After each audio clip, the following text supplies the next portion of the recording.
Good morning. Welcome to the Thursday edition of your favorite program on television, Inside Nigeria. Inside Nigeria is your breakfast show where we review and discuss front headline stories on some select newspapers. My name is Winifred Webo, welcoming you to today's edition, November 16, 2023. And as usual in the program, we have an array of newspapers on our menu for review, especially with Nigeria's most influential newspaper leadership, The Guardian, The Punch, THISDAY, and Vanguard, all for review on the first segment of the show. And as we usually do, we like to flag off with Nigeria's most influential. Leadership says relief as labor leaders suspend indefinite strike. Relief as labor leaders suspend indefinite strike. And the riders cite intervention by National Security Advisor to monitor situation. Students lament grounding of varsities, suspension of exams. The second leading story says one party merger, PDP mom, Labour Party undecided as APC's SDP slam Atiku. The story continues on page 7 of the paper. Of course, if we recall that former Vice President Abubakar Atiku actually canvassed for merger of all opposition parties in order to rout APC out in 2027 elections. Visa revocation while we denied 177 Nigerians entry Saudi Arabia. Appeal court affirms Sanwo-Olu's re-election. 2 children die, 1,113 houses razed in Bonu IDP scam. SEC to reduce 190 billion naira unclaimed dividends with new portal. Above the masthead of leadership, we have you have entrenched democracy in Nigeria. Tinubu tells editors at the ongoing Nigerian Guild of Editors retreat in Uyo. 30,000 naira minimum wage no longer acceptable. Abdul Salami, that is former head of state. Abdul Salami, 30,000 naira minimum wage no longer acceptable. From the headline stories, we move to the page 3 of the paper where we have our stand. Our stand today is on diabetes, a silent killer, is preventable. The world marked World Diabetes Day 2 days ago, November 14. And of course, leadership stand today is on diabetes, a silent killer, is preventable. Find out all you need to do to prevent diabetes in this editorial. From the editorial page, we move over to the back page of leadership where we have before labor renders strike commonplace. Before labor renders strike commonplace. Find out being blunt with Muazu Elizi as you log on to the website of leadership, www.leadership.ng, and also for the continuation of the headline stories.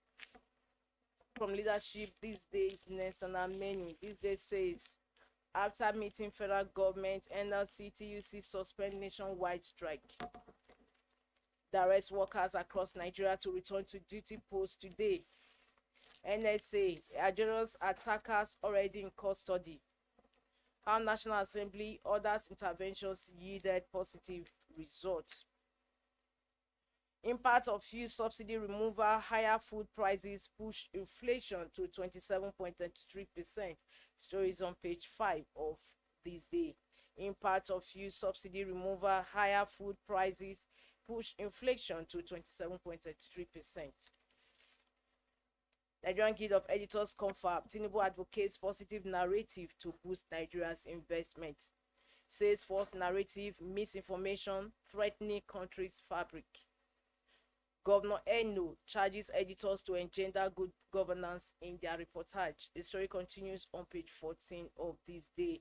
And above that, we have Providus moves to acquire majority stake in Unity Bank. The story is on page 6 of this day. And stories above the masthead, stakeholders re-echo call for sale of NNPC's oil, gas access to fund big upstream projects. Advocates activation of IJV model provision in PIA. Seek $15 billion of Nigerian pension fund to help in long-term projects. NUPRC, we did not award marginal oil fees to unqualified companies. Find out more as you log on to these days web, www.thisdaylive.com.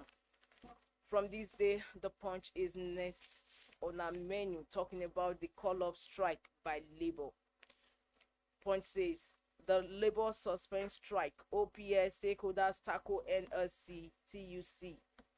Labour suspend strike. OPS stakeholders tackle NLC TUC. Strike over Ajero assault abuse of power, says LCCI. Maritime sector loses 20 billion naira. Labour threatens to resume strike, insists on demand, says suspension temporary. Labour Party welcomes Atiku's merger proposal, NNPP gives condition. Jigawa police recovers stolen cows from Roslas residents. How Boko Haram was prevented from recruiting Unimate students, VC, which takes us to the ones above the masthead.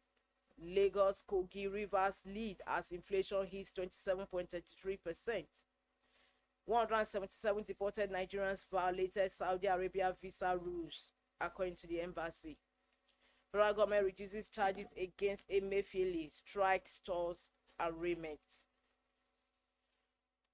These are the headline stories on the Punch today, Thursday, November 16, 2023. For more continuation of these headline stories, Inside Stories editorial back page, log on to the website of the Punch, www.punchng.com. From the Punch, we move over to the Guardian. The Guardian's exclusive story says currency depreciation, high energy cost worsen inflation outlook. Currency depreciation, high energy cost worsen inflation outlook. The story continues on page 6 of the paper, and of course, as usual, on the Guardian, they have graphic illustration for the headline story. Underneath that, we have reps demand implementation of 550 billion naira subsidy removal palliative. Tackling crashes by trucks, articulated vehicles in Lagos, Ogun. That is the news analysis on page 4 of the Guardian. Saudi cites wrong visas, 40 applications for deportation. NNPCL flags currency crisis as barrier to investment. NLC TUC suspend strike as federal government to reciprocate gesture. Strengthen EFCC chair to sustain anti-corruption campaign. The story continues on page 12 of the Guardian. Of course, these are headline stories on today's cover of the Guardian. For more on these inside stories and of course the back page, log on to the website of the Guardian, www.theguardian.ng. From the Guardian, we move over to the last paper on our menu today, and that is the Vanguard. Vanguard's leading with this soaring inflation. It says for soaring food prices drive inflation to 27.33%. Soaring food prices drive inflation to 27.33%. Records 10 consecutive month rise. CBN upbeat on price stability. Prices of commodities to remain elevated, Sterling Bank. Economy see 30% for year end. Call for further fiscal measures. These are the riders on the leading story. Soaring food prices drive inflation to 27.33%. And underneath that leading story, we have second leading one. Why we cancel 264 Nigerians visa, Saudi Arabia. We move to the ones above the masthead. Federal government orders full insurance cover for MDA's assets personnel. Editors confirm Tinubu, Amuka, Eno, others tax media on factual developmental news. As Eze Anamba urges colleagues to promote good governance. Federal government's reforms to restore economic growth, create jobs, reduce poverty. Ajero, NLC TUC suspend strike for further negotiations. These are the headline stories on Vanguard today, Thursday, November 16, 2023. For continuation of this news, inside stories, and the editorial and back page, log on to the website of Vanguard, www.vanguardngr.com. Well, viewers, from Vanguard, we've come to the end of the first segment of the show, Inside Nigeria. But don't go away for the second part. We already have our Thursday guest in the house who is going to do justice to some of the headline stories. Stay tuned. I'm Winifred Weber.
Welcome back. In case you're just joining in, the program is Inside Nigeria, your breakfast show on Leadership Television. My name is Winifred Weber, your host on the program. And of course, we have our Thursday guest in the house. He's a public affairs analyst, Olamileko Adefolare. Thank you so much. It's always a pleasure to have you on the program. Thanks for having me. It's been a while. Exactly. Well, it's good to be back. I was actually out of town. It was good to see you. Yes, so far so good. Labour, in fact, not only Nigerians, general Nigerians, including yours sincerely, give the sigh of relief when Labour leaders suspended their indefinite strike. I think it's a cheering news. It's quite cheering and also a very news that many Nigerians feel relief that okay, that this has come to an end. So we can now face our daily hustle, we can now face our daily sustainable means of getting ourselves better, because the economy at this point in time cannot allow or accept any industrial action from anybody, either Labour or any other party person that want to bring it forward. Okay, thank you. But however, the strike actually was greeted with mixed feelings. Why there was a total compliance in some states, but fortunately they didn't record so much compliance in some states. That's why those did not. Why is this so? Does it portend good for Labour? Not really, but it's based on the issue at hand. Labour felt that because of the manhandling of Nigeria, and they have to go on strike. Well, other affiliates and other unions and other bodies that belong to Labour, they don't never consider that as serious, because what led to Nigeria being manhandled was a result of being going to Imo State, and also to help the workers to solidarize with them towards their demonstration or protest they want to carry out. And the question was asked that when other state chapter are doing same, QRJ or any of the leadership or NSC don't go with them to go and contest or protest. So those are the reasons they put for. But for me, I think it's a learning process for NLC to understand that dealing with government, strike as the last option, as the last weapon, may not be effective in this current situation that we have found ourselves, because a lot of people are already having another bias mind towards strike. Because let us look for other opportunities we can do it better. Exactly, that's what I was coming to. Now, does it portend good in the future of Labour using protest? Because a situation whereby yesterday Labour and organized Labour, they all went on strike, and today Labour is calling off strike. I mean, on and off, back and forth. Does it portend well? It's expected from Labour, particularly for those of us that understand this group of people because I work with them as a former assistant general secretary of union body, and we normally refer them to trade unions, not labor particularly, because they are trade unions. Yes, Just that unions. If you talk about labor movement or labor itself, it's a generality of entire Nigeria. But this is just a segment of people who are working, who want to better pay, better welfare for the worker. So we regard them as trade unions. So the only weapon they have is to engage with government or engage with the employer or to go into negotiation and superior agreement to always give way. I think what has happened was that superior agreement from the side of government allowed labor to concede and suspend the strike. But we just hope that this only weapon they have, which is strike, they will not misuse it and they will not abuse it in future, because there are other means of getting government attention, not just going on strike or calling for national strike, that we know at the end of the day it has already gotten a sentiment approval from people, that people who accept, that people who feel that no, the reason why you are going is not even an industrial issue. It's more like a personal issue that boiled out from interest in politics. Now, Labour did have some of conditionalities, signed with federal government during the onset of the fuel subsidy removal, and one of them is the refurbishment or turnaround maintenance of our refineries, especially the Port Harcourt, and the deadline was December. Now, how far has Labour gone to ensure that the processes are still in place, that federal government is still going to meet its deadline December target, because December is just around the corner? Exactly. And we don't even need to struggle to ask Labour how far. Members of Labour are the staff at the refineries. Pengasson and Peng, what information are they giving Labour? Because I know that there's a committee that's supposed to go with the federal government to go and oversee what is happening. And the recent report which I read was that the phase 1 of that refinery is what will start in December. Okay, it's what we start. It's going to start. Yeah, the phase 1 will start. Not the entire complete chain of production will start, but the phase 1 will start. But the phase 1 could also afford opportunity for refine. But it may not be up to the quantity that we all expecting. Maybe at the end of the phase 1 start production, the product will be bringing out may not be enough to go around the country, but just to attend to some market demands. However, talking about Port Harcourt refinery, the federal government under former President Muhammadu Buhari approved these sums before he left power for the turnaround maintenance of those refineries, and nothing was heard. How come is this December now that all eyes are now turned to? Mainly because the current government will not take it lightly with the current GMD or the entire management of NNPC. That's why I see that the federal government, through the president, said it must work. The other former president, although maybe because the handlers of the president didn't see any good thing around ensuring that the refinery work. I remember there was a 16 billion marked out for refinery refurbishment.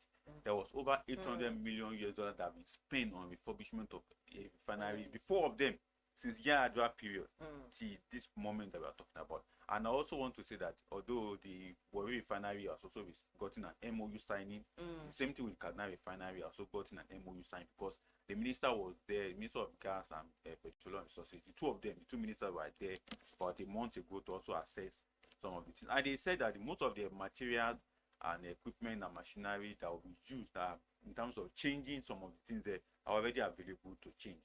And again, this time around is the Nigerian Upstream Petroleum Regulatory Commission that is in charge of the refinery, although in line with NNPC are also in charge. So we just hope that at the end of the December deadline for the Port Harcourt refinery 1 will come on stream, and the other one will also come on stream.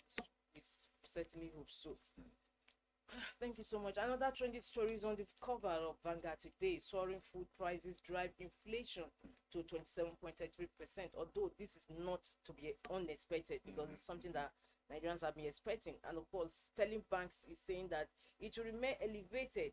Why one said even till December, economy see 30% rise for year end.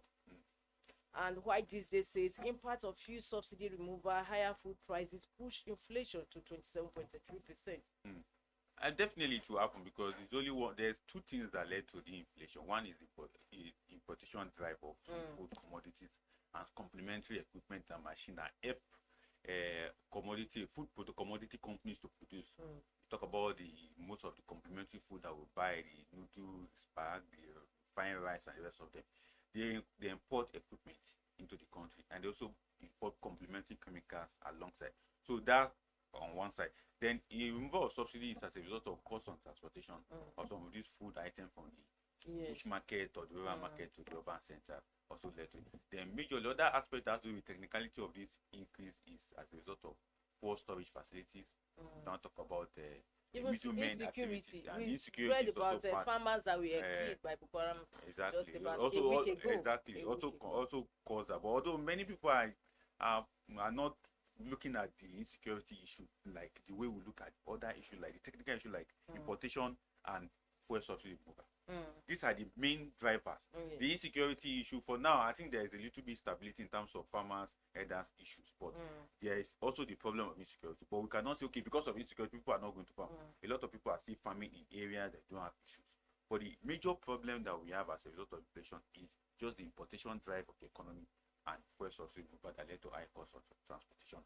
And not to forget, which is a major ingredient of energy that most of these long lorries use to transport here and there.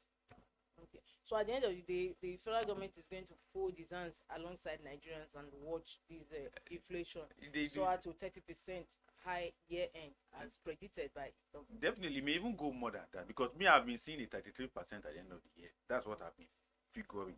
Because if you say it's 27, based on the calculation that MBS is doing, there are some like the issue of importation and international transfer of price of goods and services across globally. And NBS don't look at those calculations, and if they look at that and calculate it to this, it should be higher than that. That's the angle me I'm looking at it. But federal government aspect is that they what can they do? They already removed subsidy, they are saving money from subsidy, they are doing things around insecurity. But the main problem that they cannot be able to solve is the middlemen. I can tell you for free. Do you know that most of these manufacturing companies, they will tell you they have not added money to their product? Take for instance sugar. We only have 3 major sugar producers. The distributors of these sugars are adding everyday prices, 1 naira, 2 naira to price of sugar. But when you call on the manufacturer, you see they have not added anything. That the transportation have been taken care. That what they do is that the price of a bag of sugar, the transport cost is already embedded in it. So why would the distributor now be changing price? At the end of the day, it becomes something that people cannot afford. A bag of sugar is going for 63, 64,000, depending on the one you are picking. The same thing with flour. The same thing with refined rice that are imported and other commodities like that. So when the manufacturer say we are not adding price, but the distributor is taking charge, so who are we going to blame? That's why many people are suggesting that the government should just empower FCCPC, Federal Consumer Competition Protection Commission, to empower them to be able to take on price control. If they can do it in lottery, in betting, and have stability in that, they can also do it in price controls on food, especially checking on food distributors, vendors, which is very key. Because these are the guys that are claiming that we'll be able to stabilize. Yeah, if because by the time FCCPC come into board and they get the price tag from every product from the manufacturer, they confront distributors and this is the price tag, including transportation or whatever, and warehousing. So how come your price is like this, like this, like they can be able to mobilize and stability? Because even though the CBN governor is saying that you want to work on price stability, if there is no price stability on the end value of distribution, that price stability is trying to get to no work. Yes, I see where you are going to, and I quite agree with you. But don't you think that with giving that FCCPC that rule is tantamount to like an autocratic administration No. had under military? No, it's not. In developed climate like in UK, they control price of goods. They control price of especially food items. The dairy product, they control it. And the way they control it is just to have a regulatory framework in place, and you have someone who monitor the market.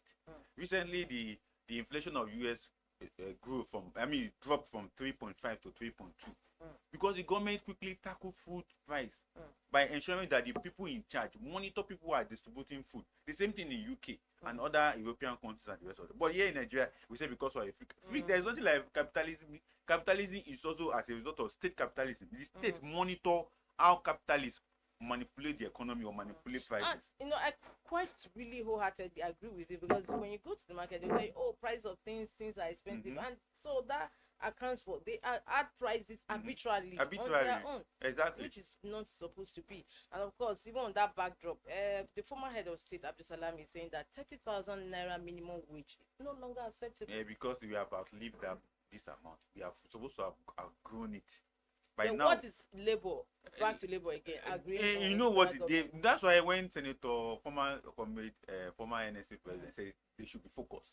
He was making, he was trying to draw their attention Attention back to the real issue of to the industrial yes. issues, not frivolous political issues like what Nigeria. You know, for me, I blame. I'm a comrade, but I blame him for going too far. He would have just restricted himself. He knows that at the end of the day, he will still gain the popularity as a labor leader, but going that far, even though comrade Osifo, the TUC president, said no, he was addressing workers, but even though if he's addressing workers, but not at very close range of election that you'll be going there. Why would you go earlier before or go after? After an industrial issue doesn't end with the government or with the governor, it continue.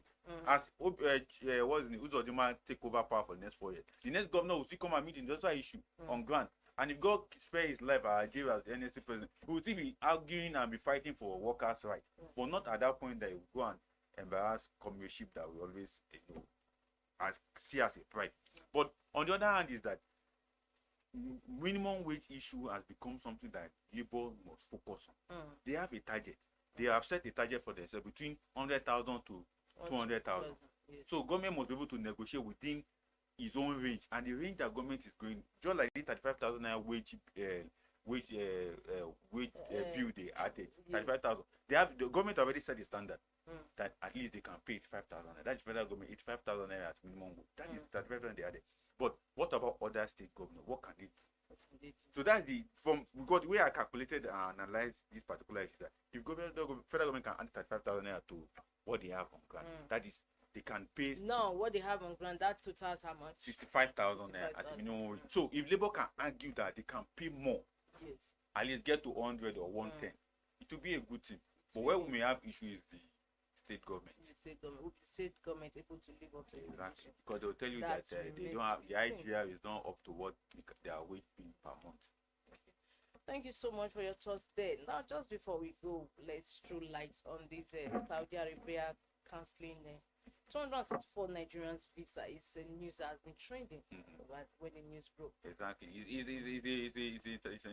However, the Saudi Arabia has the embassy has replied that actually most of these Nigerians denied visas, turned back or cancelled, had their visas cancelled, was because the visas they came with was not completed.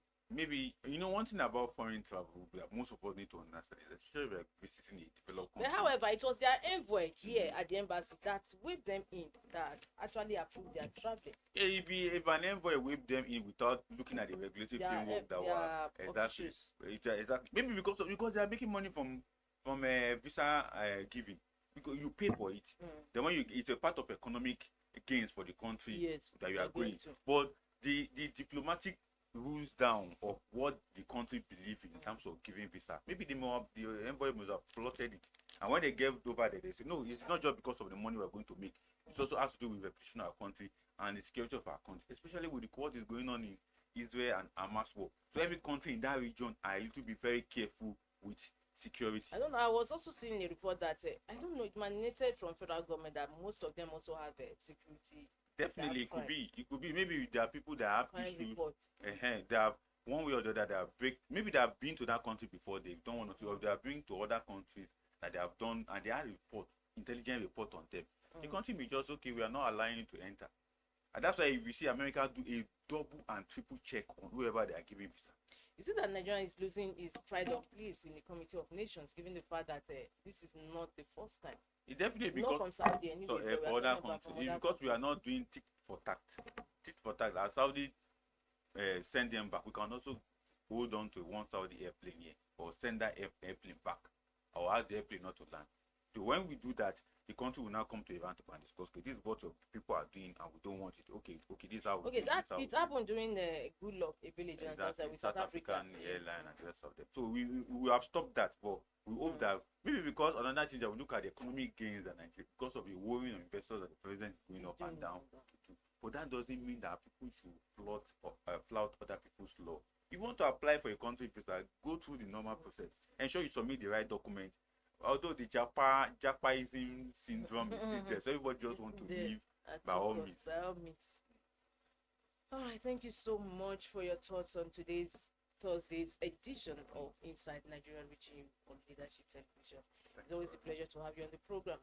All viewers, this is where we draw the curtain on today's presentation of the program. My name is Winifred Gbebo, and of course, we've had in-house guest, our Thursday guest, actually, Odlamilekon Adefolare. Thank you so much once again. Thanks for having me. So until we come your way again, same time tomorrow, he is wishing you a beautiful day.